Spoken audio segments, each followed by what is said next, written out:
kuti chifumu salutia kutata kutasala kulumuna mpeve. Fidèles téléspectateurs de la RDA au PH, bonsoir et que Dieu vous bénisse. Papa Charles, bonsoir et que Dieu vous bénisse. Madame la journaliste, bonsoir et que notre Seigneur et notre Dieu, Papa Guy-Émile Oufouassétukwabo, vous bénisse, vous assiste et qu'il soit avec nous parce qu'il est la solution qui est la plus appropriée à toutes nos situations. Il est le refuge, il est Dieu et son omniprésence, son omniscience, son omnipotence sont les garanties qu'il nous a données dans la relation que nous devons avoir avec lui et dans la vie de tous les jours. D'entrée de jeu, vous avez voulu être en face de la presse en ce jour. Peut-on connaître la motivation? Bien, vous savez, nous sommes à la tête d'une association qui regroupe des milliers et des milliers de frères et sœurs. Nous avons les organes de communication que vous connaissez. Vous êtes d'ailleurs membre de l'un de ces organes.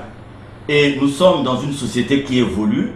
De temps en temps, il est de notre devoir de venir vers vous, ne serait-ce que pour apporter aux uns et aux autres les nouvelles de l'évolution de l'action qui est la nôtre, puisque notre action ne concerne pas seulement des organismes, des structures, mais comme notre action touche également à la vie des uns et des autres, de temps en temps nous revenons comme pour communiquer, comme pour échanger et dans des situations particulières pour donner aussi quelques précisions. Voilà. Et Papa Charles, depuis un certain temps, vous n'intervenez plus dans les médias en ce qui concerne la situation ou le conflit en cours dans votre association. Où en êtes-vous exactement? Bien, vous avez vu que nous avons diffusé sur votre chaîne un communiqué disant que, compte tenu de l'évolution des choses, désormais, nous avons opté pour une autre procédure.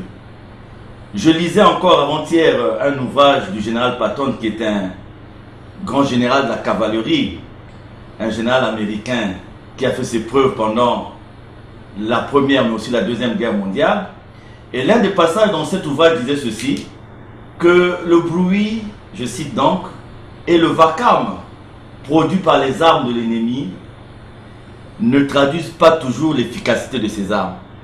Et que de nos jours, les armes qui arrivent à atteindre leurs objectifs sont des armes qui font moins de bruit. Donc, nous travaillons depuis peu avec un collectif d'avocats. Donc, nous avons 3 avocats, un panel d'avocats qui s'occupent désormais de la situation que vous venez d'évoquer. Et donc, ce panel d'avocats, si le besoin est là ou si le besoin se présente, ce sont donc à ces avocats de parler de la situation qui prévaut au niveau de notre association. Parce que vous avez compris qu'à chaque étape, une réalité, à chaque nécessité, une action. Et les uns et les autres, aujourd'hui, doivent comprendre que nous étions en face des situations d'une gravité extrême. Le bruit qui a été fait a présenté le problème comme si c'était un problème banal, a présenté la situation comme si c'était une situation vulgaire. Mais Madame la journaliste, nous sommes contents aujourd'hui, nous sommes heureux de constater que les autorités à tous les niveaux ont commencé à saisir la portée réelle du conflit que nous vivons au sein de notre association. Comme nous avons atteint un niveau très délicat, donc nous préférons laisser l'explication de toutes ces choses aux gens qui sont habilités et notamment nos avocats. Mais ce que je peux vous dire en termes de gravité, Madame la journaliste, et ce qui fait qu'aujourd'hui, par rapport à tout le bruit qui a été fait, par rapport à toutes les actions qui ont été menées à gauche et à droite, nous arrivons comme à un carrefour où chacun sera obligé de regarder en face de lui. Pour vous parler de la gravité de cette situation, Madame la journaliste, je m'en vais vous dire ceci. Vous savez que nous sommes autour d'un changement de récépissé en ce qui concerne notre association. On nous a parlé depuis 2015 d'un nouveau récépissé.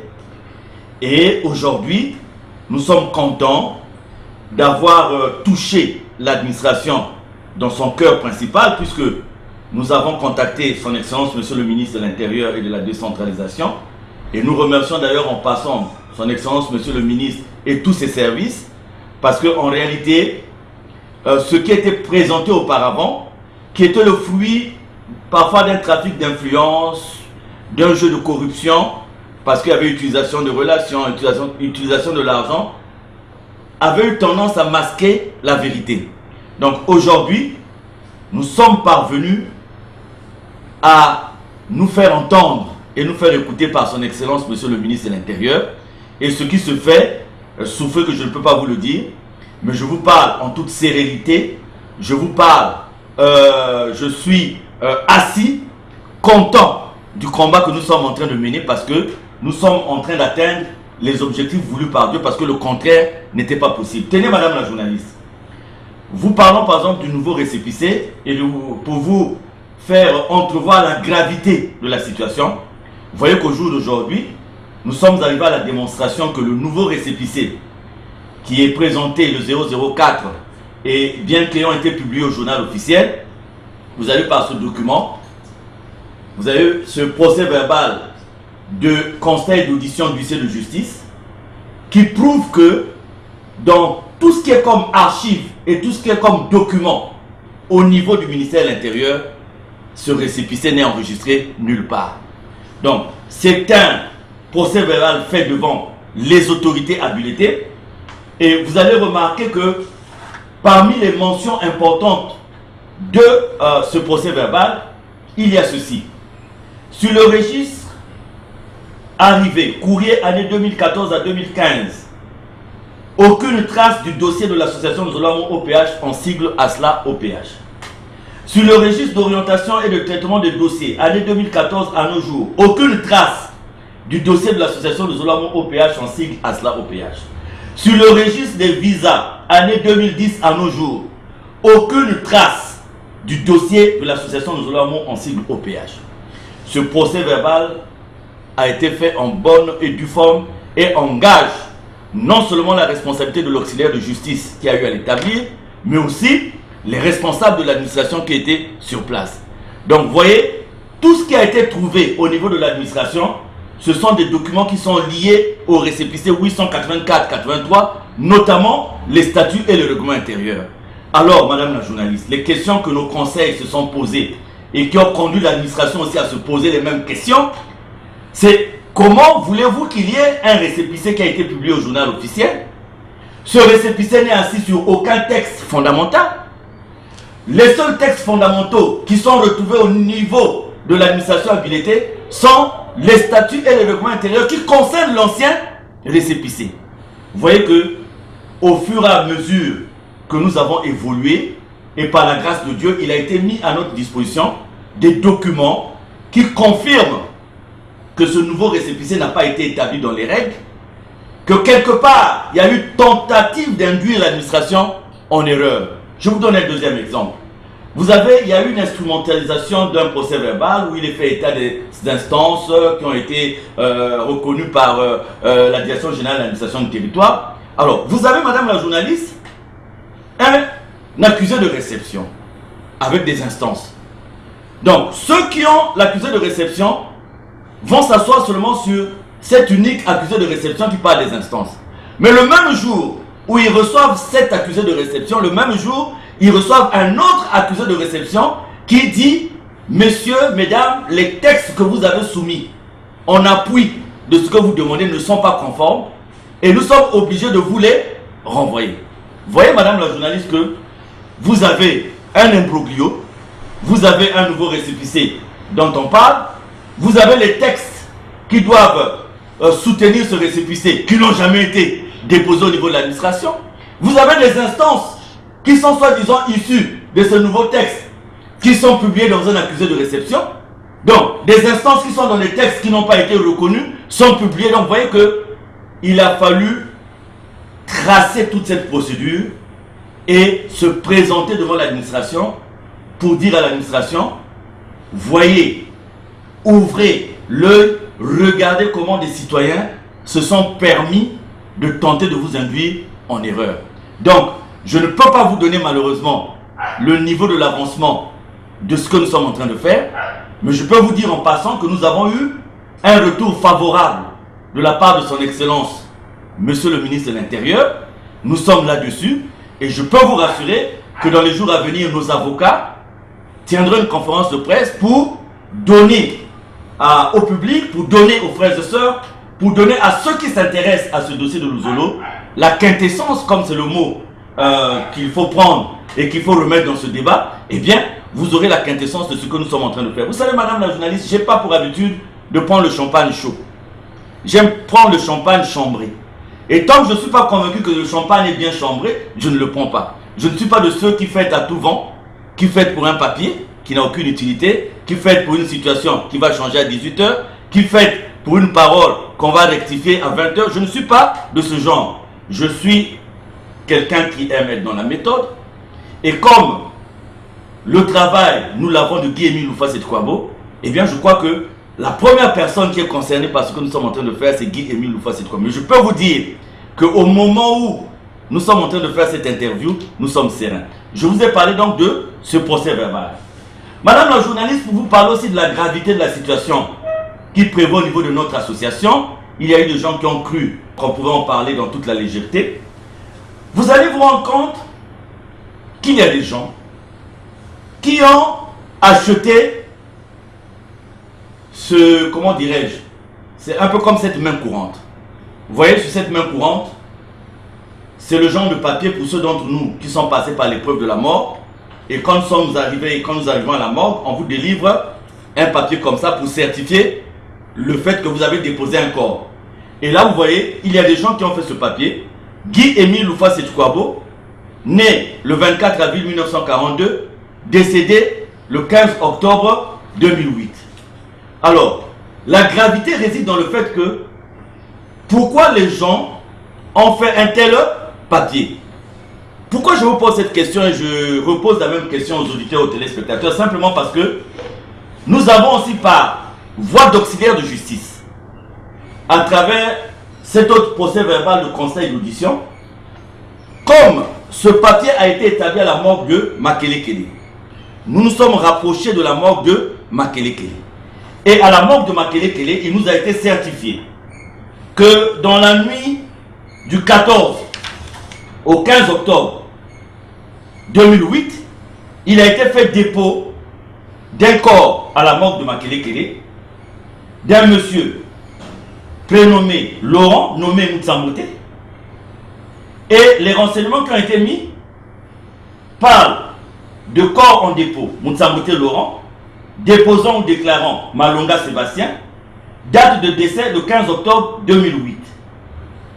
Alors, vous savez ce qui est curieux, c'est que vous avez vu Moutsambote Laurent, c'est un nom qui est différent de Guy-Émile Loufa-Setkouabo. Vous avez une mention importante ici qui dit, quand on pose la question à l'un des agents de la morgue, qui répond donc sous serment, monsieur Martin Zoba, il dit ceci: mon collaborateur, monsieur, ça c'est plutôt au major de la morgue, excusez-moi, monsieur Denis Onsuka, il a dit ceci: mes collaborateurs, monsieur Martin Zoba, aussi connaît des choses sur cette situation. Mon collaborateur, j'ai dit, monsieur Martin Zoba, aussi connaît des choses sur cette situation, car le nom Loufa-Setkouabo Guy-Émile est une référence mondiale. Il peut aussi contribuer à l'éclatement de la vérité. Avant de demander à monsieur Martin Zoba de nous dire de quelle manière peut-il contribuer à l'éclatement de la vérité dans cette affaire, celui-ci nous a déclaré ce qui suit. Nous avons été surpris de la visite des magistrats du tribunal de grande instance de Brazzaville qui étaient venus faire des vérifications et enquêter sur la même situation. Voyez-vous, madame la journaliste, que cette notion de présomption d'absence est déjà une procédure en cours au niveau des tribunaux à Brazzaville. Le déclarant poursuit son exposé des faits de la manière suivante. Voilà. Donc, il dit que dans les registres, il n'y a aucun nom de Guy-Émile Loufa-Setkouabo. Mais il y a une réalité, c'est que il y a un corps qui a effectivement été déposé à la morgue de Makelekele dans cette nuit du 14 au 15 octobre. Or, madame la journaliste, nous avons posé la question de savoir à la famille Loufoua, puisque parmi ceux qui ont déposé le corps, la plupart de ceux qui ont déposé le corps appartiennent à la famille biologique de Guy-Émile Loufa-Setkouabo, nous leur avons dit quel est le membre de votre famille qui s'appelle Moutsambote Laurent. Donc, comme nous avons dans nos enquêtes vérifié et établi qu'il n'existe ou qu'il n'existait aucune personne répondant au nom de Moutsamoté Laurent dans la famille Loufoy, nous avons demandé à la famille Loufoy pourquoi ils ont voulu comme instrumentaliser ou orchestrer une mort dont ils ont attribué la réalité à Guy-Émile Loufoy. C'est un problème grave, madame la journaliste. Ça s'appelle suspicion de trafic et de recel de cadavres. Alors, les gens ne vont pas dire qu'ils n'ont pas déposé un cadavre. Un auxiliaire de justice assermenté, des agents de la morgue qui ont répondu sous serment, et ce procès verbal est authentifié. Donc, voyez, quand on évolue, madame la journaliste, je vous parle d'abord d'un procès verbal de conseil d'audition à la Direction générale de l'administration du territoire, où il a été prouvé qu'il n'y avait aucune trace du nouveau récépissé. Donc, un jeu. Je vous parle ensuite de ce corps qu'on a amené à la morgue de Makele-Kele. Deuxième jeu. Vous voyez, nous évoluons de faux en faux. Alors, quand nous évoluons de faux en faux, eh bien, les gens bien intentionnés s'asseyent pour dire qu'est-ce que les gens en face de nous cachent ou qu'est-ce que les gens en face de nous veulent faire. Vous voyez, on va peut-être douter de ce papier, mais notre huissier s'est rapproché aussi de la dame qui a eu à faire ce papier. Vous voyez que la dame est aussi, la dame s'appelle Efi Malanda, excusez-moi, elle a aussi été entendue. Et de ce qui ressort de son audition, elle va exactement dire ceci: je reconnais avoir établi et signé ce document en faveur de 2 hommes anonymes qui étaient venus acheter une croix. La déclarante renchérit de manière suivante: je me souviens que l'un des 2 hommes, qui était très troublé et agité, demandait à l'autre: comment allons-nous faire avec cette croix? Que allons-nous faire? Mais celui qui semblait être plus courageux lui avait simplement répondu: ne t'inquiète pas, on arrive au cimetière, on met en place la croix sur n'importe quelle tombe, on prend la photo pour prouver que Loufoy Setukwabo Guy-Émile est bel et bien mort, et après on enlève la croix. Ce paragraphe est très important. Cela veut dire que tous les gens qui ont trafiqué ce dossier nous donnent la confirmation qu'ils n'ont jamais été en présence d'un corps répondant au nom de Guy-Émile Loufoy Setukwabo. Si vous avez enterré Guy-Émile Loufoy Setukwabo, à quoi vont revenir chercher à acheter des faux papiers, chercher à faire une croix et dire nous allons partir sur n'importe quel tombe, mettre la croix et dire que voilà, prendre la photo et dire voilà la tombe. Pourquoi? La question que nous nous sommes posées, puisque nous nous connaissons vous et nous, à partir du moment où Guy-Émile est Dieu, madame la journaliste, il ne peut arriver dans la tête d'aucun frère, d'aucune sœur, la notion de mort physique de Guy-Émile Loufoy Setukwabo, parce que le contrat qui nous lie à notre Dieu n'est pas un contrat basé sur la chair, n'est pas un contrat basé sur le physique, mais c'est un contrat basé sur la reconnaissance de Guy-Émile Loufoy Setukwabo dans sa divinité. À partir de cet instant, l'enseignement aidant, nous savons que présent physiquement ou pas, Guy-Émile Loufoy Setukwabo est vivant dans la mesure où nous avons la considération de sa divinité. Et si nous avons la considération de sa divinité, à partir de cet instant, nous savons que si nous vivons, c'est grâce à lui. Comment nous pouvons être vivants et considérer que Dieu, qui gère nos vies, soit mort? Maintenant, quel est l'intérêt de ceux qui ont voulu fabriquer Guy-Émile Loufoy Setukwabo mort? Quel est leur intérêt? C'est ce qu'il faut comprendre aujourd'hui, mais nous avons déjà compris. Et nous avons suffisamment évolué. Et quand je vous dis que ces affaires sont d'une gravité extrême, parce que certains rient, d'autres se moquent, ils croient à un jeu. Mais je voudrais attirer l'attention des uns et des autres pour dire que nous avons atteint un niveau où chacun devra répondre de ce qu'il a eu à faire. Ce ne sont plus des chimères, ce ne sont plus des rumeurs, ce sont des choses qui sont basées sur des preuves établies, sur des preuves concrètes. Le problème, il est là, madame la journaliste. Parce que l'enthousiasme a certainement amené les uns et les autres à faire ce qu'il ne faut pas faire, à dire ce qu'il ne faut pas faire. Mais il faut recadrer le débat et se dire, est-ce que ceux qui m'ont conduit à rentrer dans telle situation, est-ce que je partage leur situation? Est-ce que j'étais à l'origine de ce que eux ils ont fait? Le problème, il est là. Parce que si on personnalise le débat, on dit le débat concerne par exemple X ou Y, on se trompe. Aujourd'hui, la situation est grave. Tromper une administration, madame la journaliste, ça veut dire qu'il peut y avoir des notions de trafic d'influence. Nous l'avons démontré. Et nous continuons à le démontrer. Et vous voyez que là, on nous prouve qu'il y a effectivement, il faut qu'on connaisse l'identité de ce corps-là. Le Moutsamoté Laurent, c'est certainement une famille. il faut qu'on aille dire à sa famille qu'il y a des messieurs, des bandits, qui ont pris le corps de votre parent, que vous ne retrouvez peut-être plus depuis 2008, et qui sont allés l'enterrer à la sauvette. La preuve, ils ne savent même plus là où ils l'ont enterré. Oui, c'est du banditisme.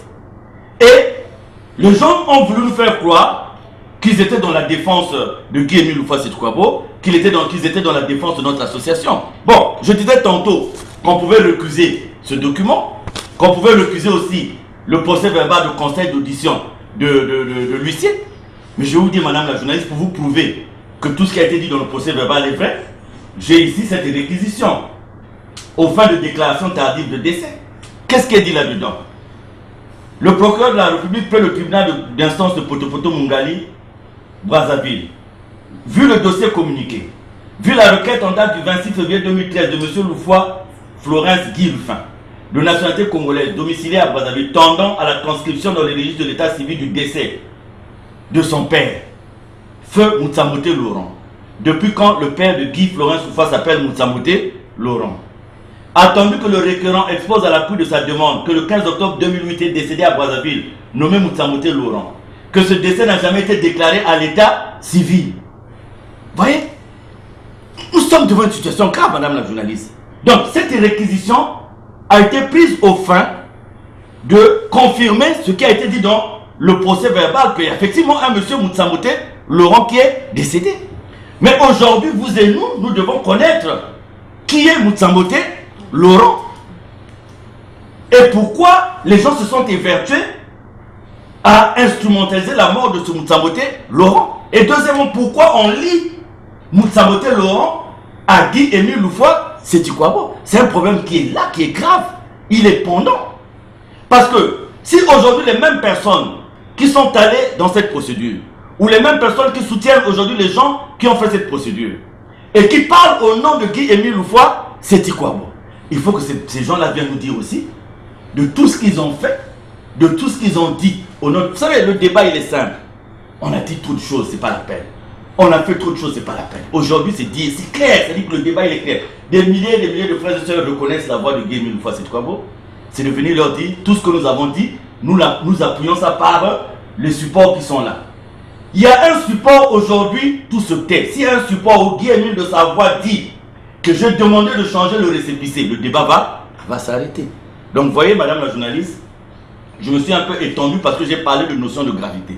Mais je vous promets que dans les jours à venir, à court terme, c'est pas long, nos avocats se présenteront devant la presse et ils vous donneront tout ce qui est comme résultat de ce que nous avons fait. Mais je peux déjà vous dire que si vous voyez que nous sommes à 1 an et demi, où tous les moyens ont été utilisés ou presque, les relations, l'argent, et que les gens ne sont pas arrivés à bout, ça veut dire que si ces gens-là avaient raison de parler, moi je suis chez moi, madame la journaliste, je ne suis jamais allé voir X ou Y, je vois Guy-Émile dans ma prière et tout.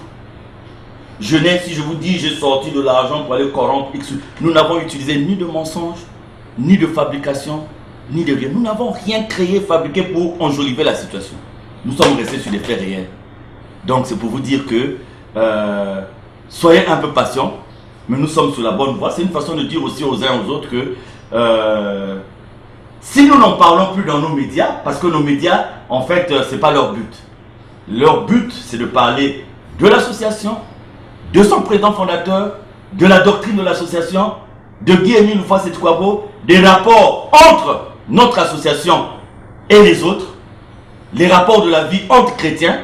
C'est ça le but de nos médias. Ce n'est pas remplir nos médias des bruits inutiles. Et c'est pour ça que vous avez vu que depuis un certain temps, nous n'en parlons pas dans nos médias. Mais ne pas en parler ne veut pas dire que, que nous ne faisons rien. Nous sommes là, dans le silence, en train de travailler. Je vous ai dit, tout à l'heure, après votre émission, je me rends à Brazzaville, rejoindre une équipe qui est là-bas depuis hier, qui elle-même a retrouvé une équipe qui est venue de France. Et demain, une équipe qui vient du Gabon. Donc, nous sommes en train de travailler parce que là aussi, c'est un problème qui n'est plus au niveau de Pointe-Noire ou du Congo. Hein. Aujourd'hui, ceux qui se réclament de la fameuse hiérarchie ne contrôlent plus rien. Vous avez toutes les sections du Congo et du monde qui sont dans le mouvement de la vérité. Eh oui, Papa Charles, vous venez là de répondre à la question posée. Chers téléspectateurs, vous avez écouté que le problème est là, le problème est grave. Et Papa Charles, en vous écoutant parler, je vois que vous êtes sincère quant à l'évolution des choses, n'est-ce pas? Toute la sérénité là. Je vous dis, je dors tranquillement, je me réveille tranquillement parce que par la grâce de Dieu, je sais là où nous allons. Je sais là où nous sommes arrivés. Je vous ai dit, je ne peux pas. Vous savez, je ne suis pas de ceux qui prennent les correspondances des autorités de l'État et les balancent à la télé ou dans les manifestations. Je ne suis pas de ce genre. Je garde ce respect que j'ai pour les autorités, mais je peux vous dire que nous avons eu une réponse de la part de son Excellence, Monsieur le Ministre de l'Intérieur et de la Décentralisation. Et la portée de cette réponse se trouve dans les mains de nos avocats. Et certaines autorités de la place ont déjà la quintessence, j'aime ce mot puisque nous l'avons actualisé et nous continuons à actualiser ce mot, ont la quintessence de cette réponse et nous sommes en train de travailler sur la base de cette réponse et je vous dis, les choses évoluent très bien. Et Papa Charles, une petite curiosité. Nous vous suivons depuis un certain moment et nous voyons que vous êtes l'objet de nombreuses situations. Comment faites-vous pour tenir et comment arrivez-vous à supporter tout cela? Une gentille et belle curiosité. Ben écoutez, le travail que nous faisons, il est le travail de Dieu. Hein? Donc, vous pouvez porter en vous le désespoir, l'inquiétude, le stress, la dépression et d'autres états négatifs que si vous vous culpabilisez. C'est-à-dire que si vous vous reprochez de quelque chose, c'est là où vous dites que vous vous culpabilisez, vous avez fabriqué quelque chose, vous avez menti et c'est peut-être ce qui fait que, bon, que vous soyez dans un état qui n'est pas bon. Madame la journaliste, vous avez raison, vous savez, nous sommes partis dans des problèmes dans tous les sens, mais véritablement dans tous les sens. En tout cas, sur un plan physique, sur un plan moral, sur un plan environnemental, nous avons été pratiquement attaqués de partout. Et jusqu'à présent, je crois de tout ce que j'ai vécu, le plus difficile, ça a été le retour vers Dieu de ma femme. Ça a été certainement la situation la plus difficile et que nous gérons aussi par la grâce de Dieu. Mais vous savez, ça ne s'est pas arrêté là. À un moment donné, j'ai même eu l'impression que le problème de Luzolo ne concernait plus Luzolo. C'est comme si le problème était centré sur ma personne. Vous voyez, il y a eu des choses malheureuses. Vous savez, il y a des fiches qui ont été adressées à ma hiérarchie, il y a des fiches à ma hiérarchie professionnelle, il y a des fiches qui ont été adressées au ministère de l'Intérieur où j'ai été présenté comme un perturbateur de l'ordre public. Et vous savez, il y a même une donnée qui a été introduite dans ces fiches. On a dit, le jour où le président de la République a fait son adresse à la nation, que je suis passé après lui à la télé pour faire une autre adresse à la nation. Les documents sont là. Mais quand vous êtes dans le cadre de la prière et que vous voulez noyer quelqu'un et vous prenez ce genre d'accusation sachant que cette personne est un officier dans une autre vie, est un officier supérieur de forces armées congolaises, ça veut dire quoi? Ça veut dire ce que ça veut dire. Ça veut dire que vous n'êtes plus dans le débat. Vous êtes en train... Vous savez, j'ai connu à travers la télé et les écrits un juge italien qu'on appelait le juge Falcone. Et quel était le combat du juge Falcone? C'était de dénoncer la mafia, de détruire la mafia. Le juge Falcone travaillait pour démanteler la mafia. Et toute la mafia, en fait, ne combattait plus l'État italien. Parce que le juge Falcone avait reçu sa mission de l'État italien. Mais la mafia ne voyait plus l'État italien, mais voyait le juge Falcone. Pourquoi? Parce qu'ils savaient qu'il y a des juges qui étaient passés avant, mais que eux ils maîtrisaient. Il y a des juges qui passaient avant, que eux ils pouvaient corrompre. Mais ils ont trouvé la personne de Falcone. Je n'aurai pas la même fin que Falcone, parce que Falcone, en fait, on a dynamité sa voiture entre l'aéroport de Rome et Rome. Je n'aurai pas la même fin. Certainement, Falcone n'était pas membre confirmé. Mais moi, je suis membre confirmé de l'OPH. Donc, la mafia s'est attaquée à Falcone. Pourquoi? Parce que Falcone était l'un des rares magistrats à ne pas être acheté par la mafia, à refuser la corruption de la mafia et à rechercher la vérité dans ce que la mafia faisait.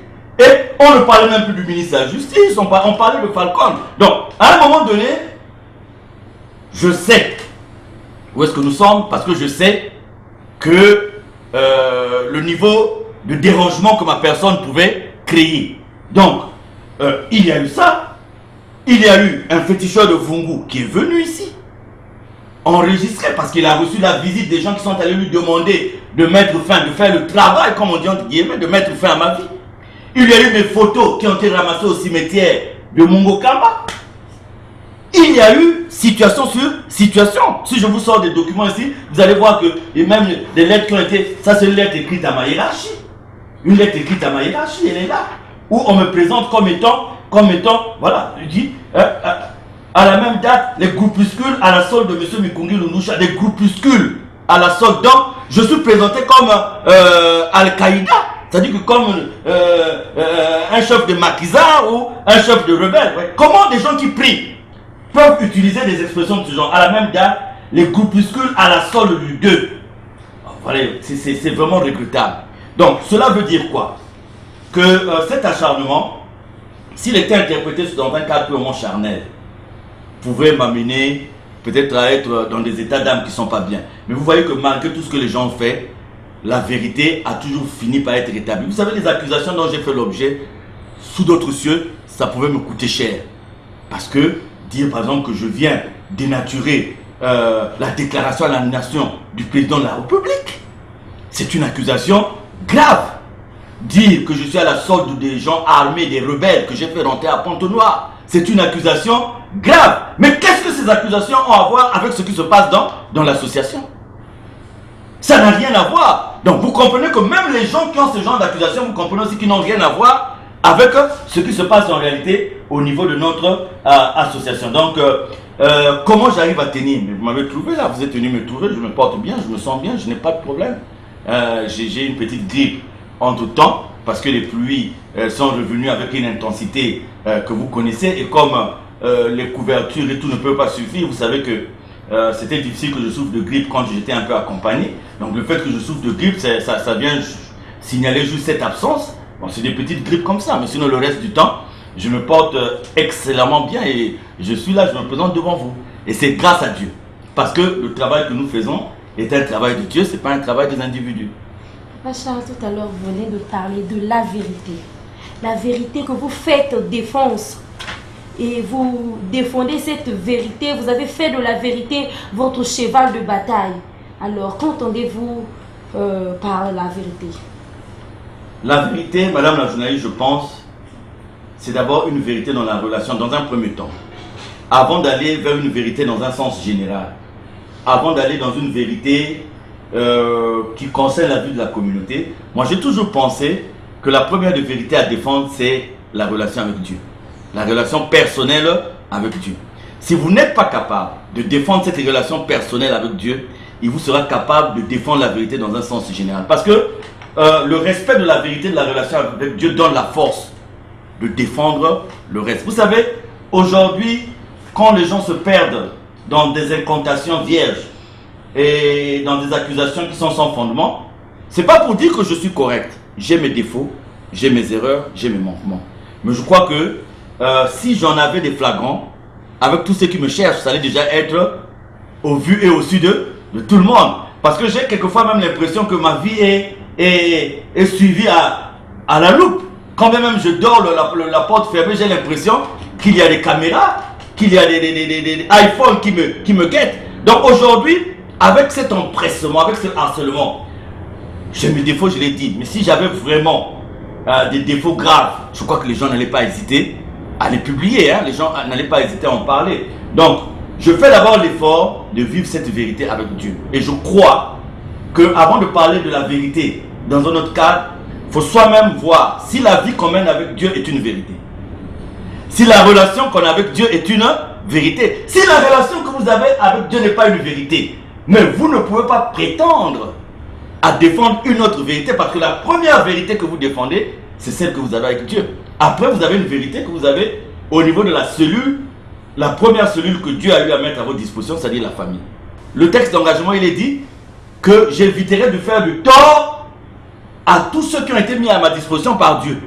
Donc, nous partons de ces vérités-là, de ces détails pour aboutir à un comportement, parce que dès qu'on a fait un examen de conscience, on est rentré dans un discernement voulu par Dieu, qu'on a touché la sensibilité de Dieu. Dieu nous donne à partir de ce moment les armes qui nous permettent maintenant de défendre sa vérité par rapport à la doctrine, par rapport à tout ce qui se passe. Donc, ma quête de la vérité, ce n'est pas une pensée personnelle, mais moi j'estime que de la même façon qu'un couple se présente devant le maire et dit plutôt pour le meilleur et pour le pire, cela se fait sur la base de la sincérité. Parce que quand c'est fait sur la base de la sincérité, ça vous permet de défendre toute la vérité qui va accompagner votre vie de famille. Mais si la dame a dit oui seulement par rapport à quelques intérêts, ou que le monsieur aussi a dit oui par rapport à quelques intérêts, vous avez déjà la vérité qui est faussée. Et comme votre mariage est fait sur une vérité qui est faussée, alors cette fausseté va vous accompagner dans votre vie. Et c'est là où vous vivrez de problème en problème, de situation en situation, de palabre en palabre. Donc je pense que la vérité, c'est d'abord sa vérité soi-même par rapport à sa conscience. Et la conscience, quand elle est alignée à Dieu, vous avez la relation avec Dieu qui doit être une vérité, la relation avec les autres qui doit être une vérité, et vous avez cette force de la vérité qui vous conduit maintenant à défendre une autre vérité. Et quel est l'état des structures que vous dirigez et quelles sont vos perspectives à court terme? Belle question, c'est ça qui nous préoccupe. Nous sommes au mois de novembre, nous allons vers le mois de décembre. Eh bien, ce que nous avons à faire, c'est ça. Vous savez, l'association Nzolamo OPH, en dépit de ce que nous connaissons comme situation, nous vivons un problème qui est réel, c'est-à-dire que nous n'avons plus accès à notre siège social à Kibossi. Donc demain après-demain, nous ne savons pas dans quel état nous allons retrouver notre siège social. Donc aujourd'hui, nous devons travailler dans la perspective d'aller réhabiliter notre siège social. Donc cela va demander des moyens matériels, cela va demander des moyens financiers, cela va demander des moyens humains. Vous savez, tel que nous sommes là, notre préoccupation, ça devait être celle-là. Qu'aujourd'hui, on a accès à Kibossi. Dans quel état nous allons retrouver Kibossi? Et qu'est-ce que nous allons faire pour que rapidement, notre siège puisse être réhabilité? Et je pense que l'une des façons simples de parvenir à la réalisation de cet objectif, c'est de faire que dans notre fonctionnement à nous, que nous puissions avoir un fonctionnement régulier, de façon à ce que dès que les choses vont s'améliorer, eh bien, ce fonctionnement régulier que nous avons eu à mettre en place puisse nous aider à la réhabilitation du siège social. C'est pour cela que, en dépit de ce que nous connaissons comme conflit, nous avons, par la grâce de Papa Guy Émile Loufwa-Sitkwabo, amené les frères et sœurs à être dans le travail. Aujourd'hui, madame la journaliste, nous avons comme priorité, en atteignant la fin du mois de décembre, c'est-à-dire de l'année 2017, nous avons comme priorité de faire une avancée au niveau du centre multimédia de Mongokamba, où vous êtes, avec la télévision, avec la radio, avec le site internet. Vous savez, en matière d'infrastructure, nous ne sommes pas encore avancés en ce qui concerne le centre multimédia. Nombreux d'entre vous n'ont pas de bureau. Nous n'avons pas encore aussi un studio digne de ce nom. Donc nous devons continuer les travaux. Ce bâtiment-là a été conçu de façon à abriter au moins 5 étages. Donc vous savez que nous avons lancé, avec l'aide du président adjoint des sections d'arrondissement, la confection des briques. Et d'ici là, nous allons passer à l'élévation des murs. Mais nous ne pourrons pas passer à l'élévation des murs si des petits travaux ne sont pas achevés au niveau du rez-de-chaussée.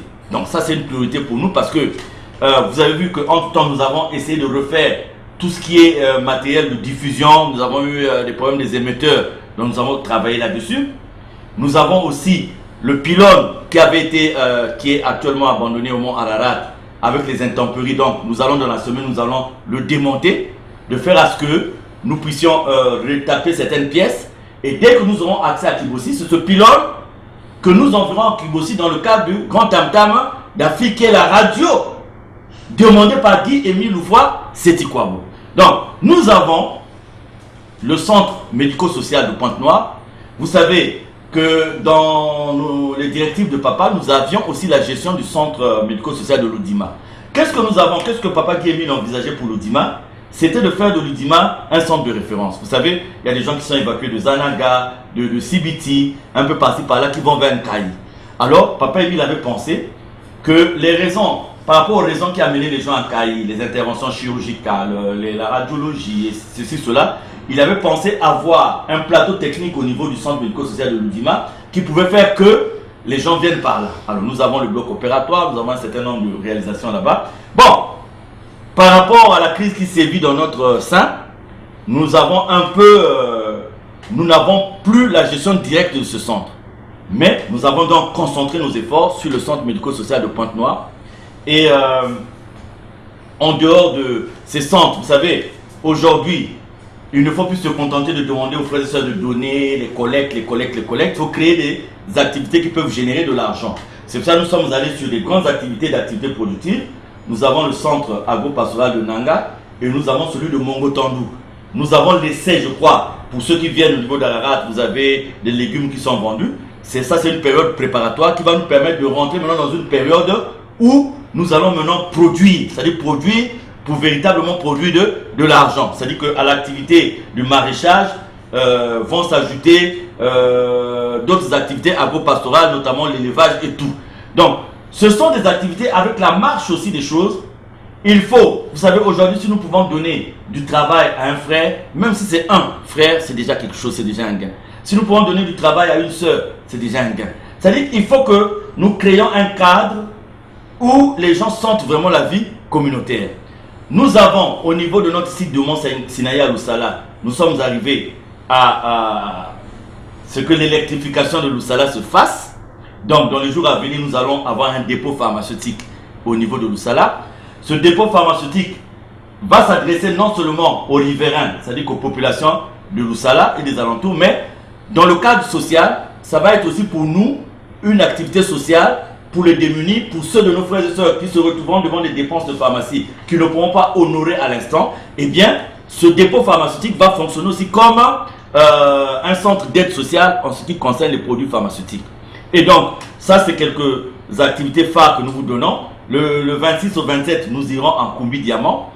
En Koumbi Diamant, nous allons pour célébrer deux fêtes, mais nous allons aussi pour transposer notre projet de fabrication de poissons salés que nous devions faire à Madingo Kai. Mais comme il y a une ONG qui a entrepris la même action au niveau de Madingo Kai, nous avons par une étude de marché compris que cette activité pouvait mieux se faire au niveau de Koumbi Diamant. Donc nous repartirons au niveau de Koumbi Diamant. Nous avons un site internet qui est un peu en hibernation, mais il est déjà lancé. Donc il faut le dynamiser et l'amener à une portée où il va fonctionner de façon convenable. Donc ce sont toutes ces activités qui sont dans notre programme. Nous fonctionnons, madame la journaliste, parce que nous avons confiance en Guy Émile Loufa Sétikwabo, parce que nous savons que nous repartirons un jour à notre siège social et nous voulons être prêts par rapport à tout ça. Donc nous vivons, nous fonctionnons. Je crois qu'à travers les médias, les gens suivent les activités qui se passent au niveau de notre association. Papa Charles, à ce que je sache, votre association Luzolo Amour au PH est divisée. Et une fois la réouverture... Divisée? Oui, à ce que je sache, vous avez des conflits entre vous. Et une fois la réouverture du site ou de Kibossi, comment pensez-vous y accéder? Écoutez, le problème il est simple aujourd'hui. Il y a des gens qui estiment que leur association est née en 2015. Donc ils font l'objet du récépissé 004. Cela veut dire que Kibossi ne leur appartient pas parce que Kibossi, c'est le siège social de l'association qui est régi par le récépissé 884-83. Si vous avez créé une association en 2015, il faut trouver votre siège, il faut trouver... Ça ne nous regarde pas. Nous savons que Kibossi est le siège social de l'association Luzolo Amour au PH de Guy Émile Loufa Sétikwabo selon le récépissé 884-83. Ceux qui se réclament de ce récépissé appartiennent à cette association qui doit aller à Kibossi. Un point, un trait. Mais non, le 004, les gens doivent trouver où c'est le siège, si c'est à Kipambouka ou si c'est à Madingu. Les gens, c'est aux gens de trouver leur siège, mais ça n'a rien à voir avec l'association Luzolo Amour au PH de Guy Émile Loufa Sétikwabo, ça n'a rien à voir. Mais Papa Charles, ces derniers temps, vous êtes critiqué vis-à-vis des églises, surtout au sein de votre association Luzolo Amour au PH. Alors que reprochez-vous aux uns et aux autres? Critiquer au niveau des églises, oui, parce que les églises en général, oui. Et on commence pas les églises, hein.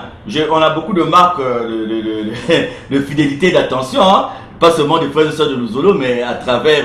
Il y a un mouvement des églises, hein. Nous avons soulevé quand même un mouvement, il faut le reconnaître. Nous sommes critiqués par ceux-là qui se reconnaissent dans ce que nous disons, c'est tout. Ceux qui sont prêts, qui trouvent que par rapport à ce que nous disons, ils vont perdre leurs privilèges. Mais l'église a la croisée des chemins, nous l'avons dit au cours de nos émissions. Aujourd'hui, que les hommes le veulent ou pas, c'est l'heure de la vérité. Donc, tout ce qui était caché sera apporté à la lumière. Donc, nous aidons au contraire, nous demandons aux uns et aux autres, écoutez, apportons le message de la vérité dans nos églises, apportons le message de la sincérité dans nos églises. Arrêtons de profiter de la naïveté des fidèles. Arrêtons de profiter de l'aveuglement. Parce qu'aujourd'hui, c'est quoi? Aujourd'hui, l'église, c'est un grand commerce. C'est un grand commerce. C'est tout. Donc, nous voulons revenir à cette église-là qui va se préoccuper réellement de la parole de Dieu et de la vie communautaire, comme les disciples l'ont commencé dans les actes des apôtres. Donc, vous savez, vous ne pouvez pas mener une action qui est bonne sans que vous ayez des critiques. C'est pas possible.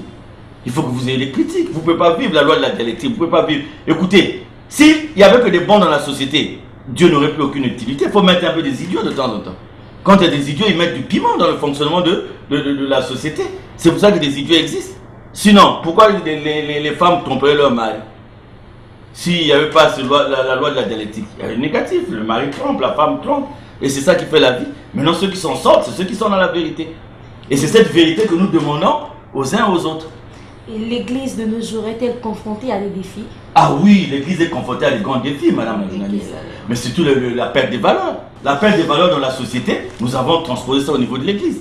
C'est-à-dire les mots qu'on décrit dans la société, c'est les mêmes mots qu'on retrouve aujourd'hui dans nos églises. Donc c'est un défi important. Il faut amener la propriété. Il faut amener la vérité. Moi j'insiste sur le mot vérité. J'ai dit aux gens que je ne suis pas l'homme, nul n'est saint. Je ne suis pas, comment dirais-je, j'ai mes manquements, j'ai mes erreurs. Mais on ne peut pas se cacher derrière le nom de Dieu pour faire croire aux gens ce qui n'existe pas. C'est pas possible. C'est pas possible. Et Papa Charles, certains vous appellent Frère Charles, Papa Charles, Président, Colonel. D'après vous, comment souhaitez-vous que l'on vous appelle? Vous souhaitez m'appeler comment? Moi, je vous appelle Papa Charles. Papa Charles. Vous voyez, au moment où je suis avec vous, je ne souhaiterais pas qu'on m'appelle colonel. Parce que je ne suis pas ici dans le cadre de l'armée. Colonel est un grade que j'ai du côté professionnel. Donc, si vous m'avez connu, c'est parce que vous m'avez connu en tant que frère. Si les autres dans le Zolo m'ont connu, ils m'ont connu en tant que frère. Donc, je préfère qu'on m'appelle Papa Charles, Frère Charles. Colonel, c'est même une bêtise. Parce que je n'ai jamais porté la tenue militaire. Vous m'avez déjà vu en tenue militaire. Voilà. C'est une bêtise et puis, c'est des choses à ne pas confondre. Moi, je suis ici totalement dépouillé parce que je suis un frère. Et en tant que frère, je peux accepter d'être insulté, d'être calomnié. Je l'accepte parce que je ne suis pas colonel là où je suis. Je suis colonel ailleurs. Maintenant, ceux qui peuvent faire l'amalgame, ça me dit aussi absolument rien. Parce que vous savez, ce qu'on peut vous dire sur vous, et Guémil dit dans les méchants n'ont jamais de paix véritable, que la gloire de l'homme de bien est le témoignage de sa conscience. Si votre conscience ne vous reproche de rien. Madame la journaliste, aujourd'hui, on vous traite d'albinos. Est-ce que ça va faire du mal? Est-ce que vous l'êtes? Non. Mais pourquoi vous allez? Donc moi je préfère qu'on m'appelle, je suis plus libre quand on m'appelle Papa Charles, quand on m'appelle Frère Charles.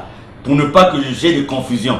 Parce qu'aujourd'hui, je préfère être appelé Papa Charles. Comme ça, quelqu'un peut m'insulter parce que je suis Papa Charles. Et je ne ferai pas colonel. Parce que si quelqu'un m'insulte en tant que Papa Charles et que je vois colonel, je risque de commettre un acte qui n'est pas spirituel. Parce que je serai maintenant rentré dans la chair pour chercher à régler un problème qui n'est pas de la chair. Donc moi je suis à l'aise, c'est vrai que je le suis. Et je peux vous dire qu'on n'arrive pas colonel par hasard. C'est quand même un long processus. Mais ça c'est un autre. Je préfère qu'on m'appelle colonel ailleurs, sur un plan professionnel. Sinon, si vraiment on pouvait porter ces grades-là de la vie professionnelle dans nos lieux de prière, est-ce que vous pensez qu'on serait là en pleine rue dans un quartier où la veille c'était une poubelle et le lendemain pour des raisons d'un dommage vous y arrivez et vous êtes en train de vous époumoner sur les matitis? Et si vous mettez le gars de colonel, vous ne pouvez pas faire ça. Vous voyez, donc Frère Charles, Papa Charles, ça me va. Parce que c'est un nom qui est perméable, qui me permet de tout supporter. C'est-à-dire que vous pouvez me gifler avec ce nom, vous pouvez m'insulter avec ce nom, ça ne me posera aucun problème. Vous pouvez aussi m'insulter, colonel, mais c'est peut-être pas avec moi que vous aurez des problèmes. Vous aurez des problèmes avec ceux qui donnent ce grade-là. Parce qu'ils risqueront de vous poser la question de savoir, mais en vertu de quoi vous l'insultez sous ce grade? Et ça, c'est pas avec moi que vous aurez des problèmes. Mais bêtement, vous en aurez avec ceux qui ont le respect de ce titre. Parce que c'est pas aussi n'importe quel titre. Moi, j'ai du respect. Même pour un sergent, parce que je sais que c'est un grade. J'ai du respect pour un caporal, parce que je sais que c'est un grade. Et si j'ai un caporal qui prie dans le Zolo, jamais que je ne vais l'invectiver en tant que caporal. Parce que j'ai du respect pour son grade. Et je sais que son administration pourra me créer des problèmes au cas où je confondais sa présence à l'église au grade qu'il porte. Donc, comme j'ai du respect pour les sages-femmes, parce que nous avons des frères et sœurs sages-femmes, mais pendant qu'elle est à la prière, elle n'est pas sage-femme, parce que nous n'allons pas à la prière pour accoucher. Ce sont des séances de prière. Donc, je n'appellerai pas sage-femme. Nous avons des médecins qui sont à la prière. Et il y a des moments où je les appelle docteurs par respect. Mais je respecte leur profession. Nous avons des avocats dans le Zolo. Mais ils ne sont pas le Zolo en tant que maîtres, mais ils sont en tant que frères. Mais cela ne nous fait pas oublier le fait qu'ils sont des avocats, ainsi de suite. Mais nous sommes réunis autour de Dieu par la qualité de frères et de sœurs. Parce qu'à notre mort, nous n'emporterons ni nos grades, ni nos titres, mais nous irons comme nous sommes venus. Peu importe, même si on prend nos grades, on met dans le cercueil, nous ne les porterons pas là-bas. Là-bas, c'est une nouvelle vie. Et seul Dieu connaît là où nous irons. Voilà.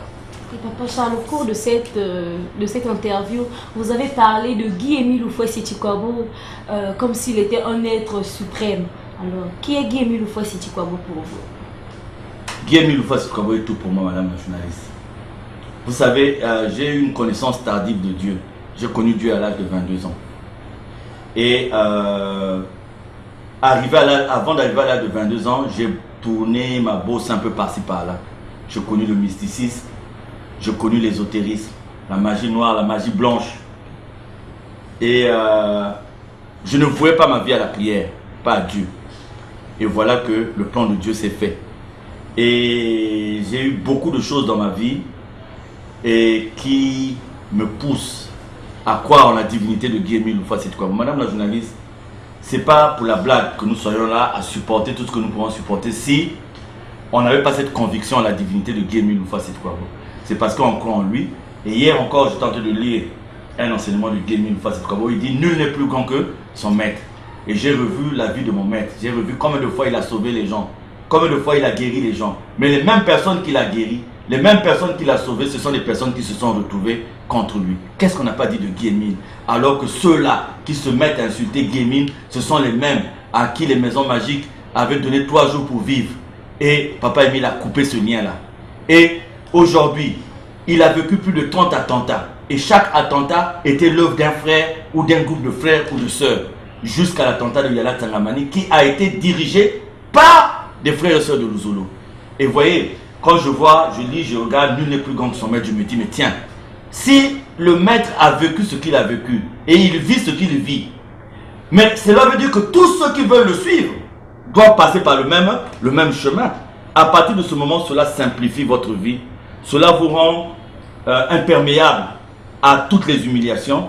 Cela vous rend fort dans toutes les tribulations. Cela vous rend fort dans toutes les persécutions. Vous voyez, madame la journaliste, quand vous arrivez à un point où il y a une conjonction de forces de nature différente contre votre personne, il faut vous poser la question de savoir pourquoi tant de gens s'unissent contre vous, alors que c'est des gens au départ qui n'avaient aucune ni sympathie ni lien. Quand vous arrivez à ce stade, il faut être heureux. Parce que à partir de ce moment, vous pouvez comprendre que vous ne subissez pas de par votre volonté, mais certainement vous êtes en train de subir par la volonté de Dieu. Et si vous subissez par la volonté de Dieu, il faut être heureux, il faut être content. C'est un peu dur, mais bon, c'est ça, c'est la vie qu'on a choisie. Donc Guy-Émile Houphouët-Siti-Quabo pour moi, c'est pas comme vous avez dit, vous avez utilisé une expression, un être suprême, c'est Dieu. Pour moi, c'est Dieu. Madame la journaliste, 2 fois on a tiré sur moi à bout portant. 2 fois on a tiré sur moi à bout portant. Chargeur vidé, je me retrouve vivant. Je ne suis jamais allé faire un fétiche ou aller foutre ou quoi. Donc, il y a beaucoup d'exemples, il y a beaucoup de témoignages.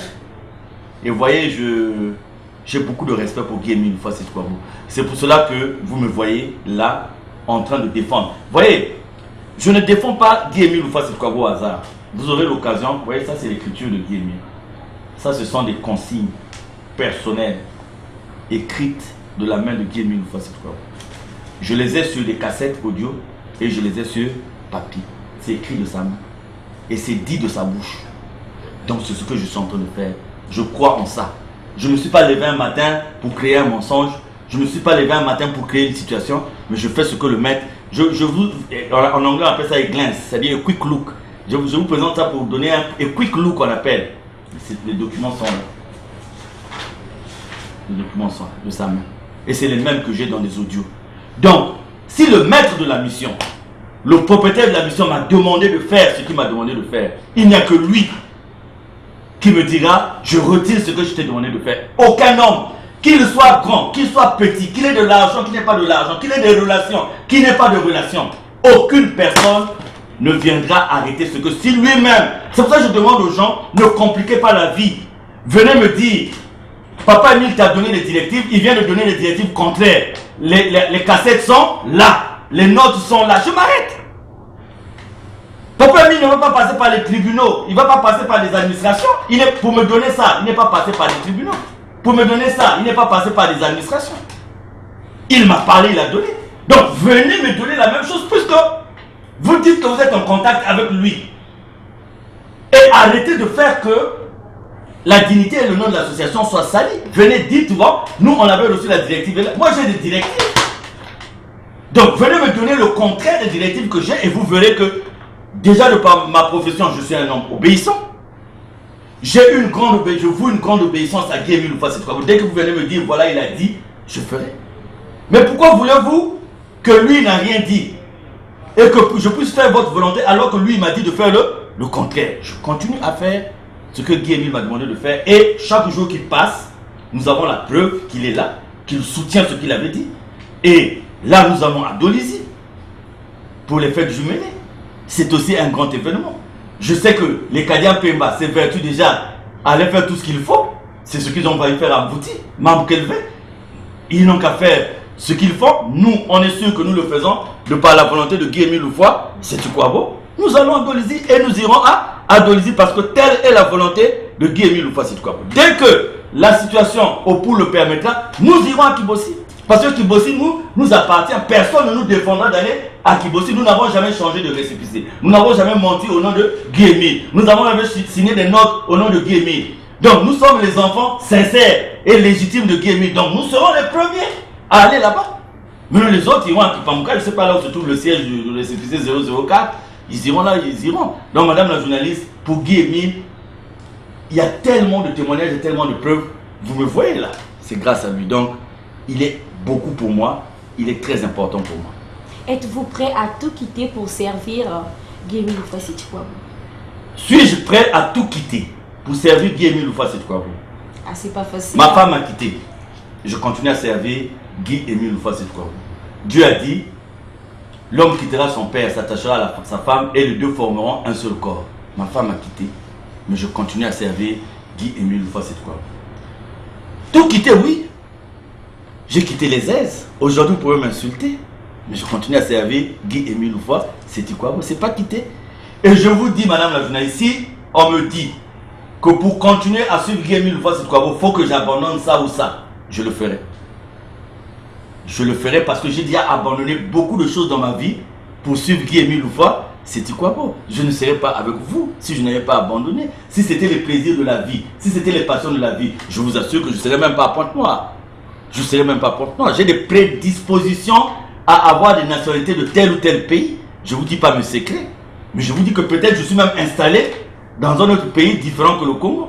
Mais voyez que depuis cette crise de Luzolo, je ne suis pas sorti du Congo alors que vous savez que chaque année je sors du Congo pour aller me reposer. Je ne suis pas sorti parce que je suis là fixe par rapport à ça. Donc, abandonner pour vous savez. Mais c'est ce que Dieu nous demande, non? Guy Emile est Dieu. Mais Dieu nous dit quoi? Pour le suivre, il faut tout quitter. Vous ne pouvez pas suivre et lui et maman et tout ça, c'est dit dans la Bible. Donc je dis oui. Je ne suis pas venu dans Luzolo pour des intérêts égoïstes ou personnels. Je suis venu pour découvrir Dieu. Si Dieu me dit que la voie c'est lui le suivre, en abandonnant ça. Vous pensez que je n'ai pas abandonné beaucoup de choses, madame la journaliste? Aujourd'hui, certains peuvent même me traîner par mon grade de colonel, m'insulter et tout. Mais est-ce que vous me voyez faire quelque chose? Je ne fais rien. Mais c'est l'abandon aussi d'un caractère. C'est l'abandon d'un comportement qui est lié à la chair pour épouser un comportement qui est lié à Dieu. Voilà. Où en êtes-vous exactement avec votre vie sentimentale? Tu voulais savoir si j'ai un cœur ou si je n'ai plus un cœur? Exactement. Ah, madame la journaliste, voyez-vous, je ne suis ni divorcé ni séparé. Je ne suis ni divorcé ni séparé. Quand vous êtes divorcé, vous êtes séparé, vous pouvez envisager la vie autrement. Mais j'ai été dans le cours de ma vie surpris par ce qui est arrivé. quand vous êtes divorcé, quand vous êtes séparé, vous avez la rupture d'amour avec la personne qui était avec vous. Moi, je n'en ai pas eu. J'ai pas eu de rupture d'amour. Donc, je n'ai pas eu de problème avec ma femme. Donc, vous voyez, donc, à partir de ce moment, il n'y a pas eu rupture d'amour. Vous voyez, vous êtes chez moi ici à la maison, vous voyez toutes les photos. Vous voyez, ces photos sont là. Il n'y a pas eu de rupture d'amour. Donc, ça, c'est le premier fait. Le deuxième fait, j'ai 6 enfants. Donc, toute attitude de ma part doit prendre en considération tous ces aspects. Les enfants et vous, le peuple de Dieu. C'est-à-dire que chaque action sera vue par vous et sera interprétée aussi par vous. Donc, ce n'est pas un problème facile, madame la journaliste. C'est pour ça que je laisse ce domaine-là entre les mains de Dieu. Je laisse ce domaine. Maintenant, vous me parlez de mon état sentimental. Oui, mes sentiments sont bons. Je continue à aimer un peu de vin que je prends à midi. Je continue à aimer la marche. Hein. Je marche vers le péage là-bas et tout. Et puis voilà, quoi. J'ai toujours des sentiments de bonheur, de gaieté, de joie. Vous savez, j'ai 53 ans, madame. J'aurai 53 ans le 19 novembre, le jour de la fête de la jeunesse. Et j'ai eu près de 30 ans de vie commune. Donc je ne sais pas ce que je ferai de différent dans ma vie que je n'ai pas pu faire en 30 ans. Qu'est-ce qu'on pourra m'apprendre que je n'ai pas pu faire en 30 ans? Donc je pense qu'il faut laisser ce domaine-là entre les mains de Dieu. La situation qui sera la mienne, ça sera une situation voulue par Dieu. Mais je ne mettrai pas mon humain devant parce qu'on ne peut pas refaire une vie après 30 ans. Il faut laisser Dieu gérer toutes ces choses-là. C'est pour ça que je ne veux pas commettre des erreurs, je ne veux pas tomber dans un trou réel, hein, je voulais dire. Et laissons tout ça à la disposition de Dieu. Et pour terminer, quel est votre mot de la fin? Voilà, je voudrais dire ceci aux frères et sœurs de l'association de l'amour au péage. Ne nous trompons pas de combat. Nous sommes presque arrivés à la fin. Je vous en prie, ne nous trompons pas le combat. Le combat que nous avons, c'est la restauration de la vérité de Guy-Émile Loufoy, c'est quoi, qui passe par la réhabilitation du récépissé 884-83, qui passe par la fin de l'escroquerie en bande organisée que les gens ont eu à faire, qui passe par la fin du faux et l'usage de faux. Voilà le combat que nous avons. Nous n'avons pas le droit de nous détourner de ce combat. Tout ce qui peut arriver en dehors de ça ne concerne pas le combat que nous sommes en train de mener. C'est pour ça que j'attire l'attention des uns et des autres. L'athlète perd souvent avant la ligne d'arrivée. Et il perd pourquoi? Parce qu'il cesse de regarder la ligne d'arrivée et il commence à se préoccuper de ce que le public dit. Le public peut vous jeter des œufs. Le public peut vous jeter de l'eau au moment où vous vous approchez de la ligne d'arrivée. Mais si vous êtes un athlète formé, entraîné, aguerri, vous devez vous préoccuper de la ligne d'arrivée. Alors, je dis aux uns aux autres, ne nous trompons pas de combat. Nous n'avons pas un autre combat que le rétablissement de la vérité. Et je répète, qui passe par la réhabilitation du récépissé 884-83, la fin de l'escroquerie en bande organisée, la fin du faux et de l'usage de faux. C'est le combat que nous avons. Je ne vois pas quelqu'un qui peut venir nous dire aujourd'hui qu'on a un autre combat. Aujourd'hui, Mikungi Lundu Charles peut avoir insulté quelqu'un, c'est un homme. Aujourd'hui, Mikungi Lundu Charles peut avoir eu un comportement qui n'a pas plu aux gens, c'est un homme. Mais ce n'est pas ça le combat que nous avons. Le combat que nous avons aujourd'hui, c'est celui-là. Donc, ceux qui sont acquis à ce combat, eh bien, nous ne devons pas perdre de vue que le combat est celui-là. Nous n'en avons pas un autre.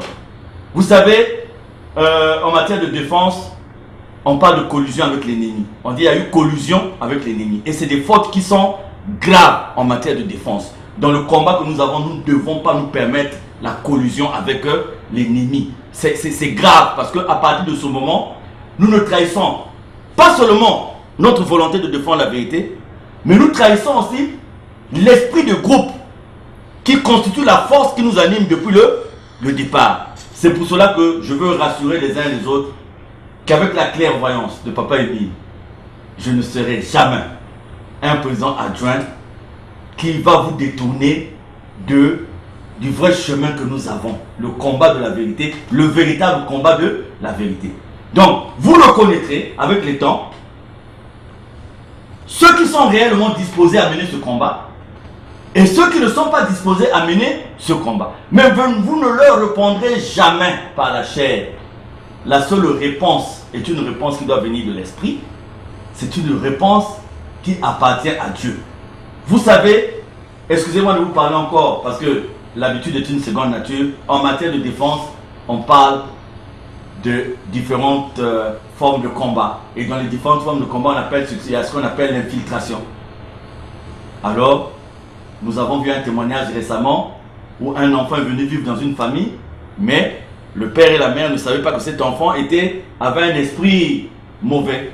Et c'est au fil du temps qu'ils ont découvert que tout ce qu'ils subissaient dans la famille, c'était dû à cet enfant. Donc, vous voyez, un jeu d'infiltration de l'ennemi. Donc, je vous aime tous. Je vous aimerai toujours. Parce que le contraire est impossible. Si, avec tout ce que nous faisons à Papa Émile, si Papa Émile ne nous aimait pas, nous ne serons pas dans cette situation. Mais soyons vigilants. Soyons vigilants parce qu'avec les temps, nous serons peut-être soumis à des choses que nous ne pourrons peut-être pas supporter, mais il faut les supporter.